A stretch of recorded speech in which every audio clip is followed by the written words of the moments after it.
Padmanabham big figure ఒక సామాజిక వర్గాన్ని అందున ఏపీలో 25% ఓటు బ్యాంక్ కలిగిన వర్గాన్ని తన వైపు తిప్పుకొని ప్రభుత్వాలను గడగడలాడించిన సామాజిక యోధుడు. ఆయన రాజకీయాలను సైతం ఫలంగా పెట్టి మరీ కాపుల కోసం నిలిచారు. ముద్రగడ కాపులకు ఐకాన్ అని గట్టిగా చెప్పవచ్చు. ముద్రగడ తన ఆస్తులను ఆరోగ్యాన్ని సైతం లెక్క చేయకుండా కాపుల కోసం తపన పడ్డారు. రాజకీయంగా ఆయన ఓటమి చెందవచ్చు, కానీ కాపుల మనసులో ఆయన ఎప్పటికీ కొలువు ఉంటారు. ఇచ్చిన మాటకు కట్టుబడి ఉండడం, ఎంతకైనా తెగించి ముందుకు సాగడం ముద్రగడ లక్షణాలు.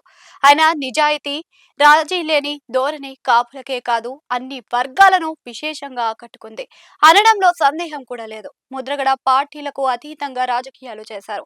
అయితే ఆయన చివరి దశలో మాత్రం వైసీపీలో చేరారు. దాంతో ఆయన తమకు కొండంత అండగా ఉంటారని వైసీపీ భావించింది. 2024 ఎన్నికల్లో కూటమి ప్రపంచంతో వైసీపీ ఓటమి పాలు అయింది. కానీ ముద్రగడ చరిష్మా మాత్రం తగ్గలేదని చెబుతున్నారు. ఇక 2029 ఎన్నికల నాటికి ప్రతిపక్షంగా వైసీపీకి ముద్రగడ పూర్తి స్థాయిలో అండగా నిలిచి గోదావరి జిల్లాల రాజకీయం కీలక మలుపు తిప్పుతారని అంతా ఆశించారు. నిజంగా ముద్రగడ జీవించి ఉంటే అలాగే జరిగేదేమో. కాపులు ఆయన మాట వింటారు అన్నది కూడా ఉంది. కష్టానికి నష్టానికి వారికి పెద్ద దిక్కుగా ముద్రగడ ఉంటూ వచ్చారు.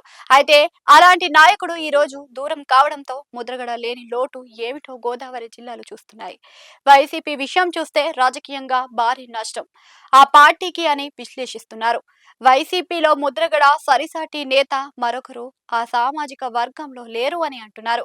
ఆ సామాజిక వర్గంలో దిగ్గజ నేతలు ఎంతో మంది ఉన్నారు. అయితే ముద్రగడ రాష్ట్ర స్థాయి నేతగా ఉన్నారు. ఆయన అంటే కాపులకు ఉన్న గురి వేరు అని చెబుతున్నారు.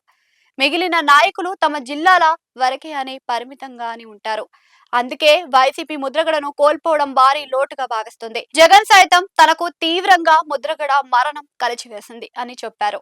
ముద్రగడ జీవించి ఉంటే వైసీపీకి గోదావరి జిల్లాలలో రాజకీయం నల్లేరు మీద నడకలా సాగేది అని అంటున్నారు.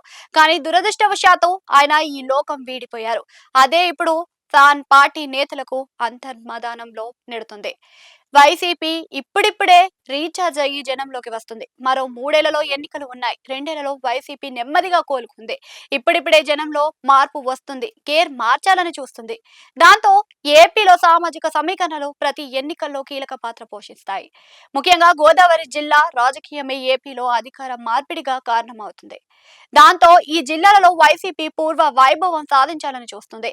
ఈ కీలక సమయంలో ముద్రగడ అస్తమయం వైసీపీకి భారీ షాక్ అని అంటున్నారు. ముద్రగడ చేసే విమర్శలకు, ఆయన ప్రభుత్వానికి సంధించే లేఖలకు ఎంతో విలువ ఉంటుంది. ముద్రగడ నిజాయితీ, ఆయన నిబంధత కారణంగా విశ్వసనీయత ఎక్కువ. అలాంటి నేత వల్ల వైసీపీకి రాజకీయంగా మేలు జరిగేదని అంతా అంటున్నారు. కానీ ముద్రగడ జీవన ప్రస్థానం ముగించడంతో వైసీపీకి గోదావరి జిల్లాలలో ఇప్పుడు దిక్కు తోచని స్థితి ఏర్పడింది అని అంటున్నారు. చూడాలి మరి వైసీపీ ఆల్టరేషన్ ప్లాన్స్ ని ఏ విధంగా ఉండబోతున్నాయో.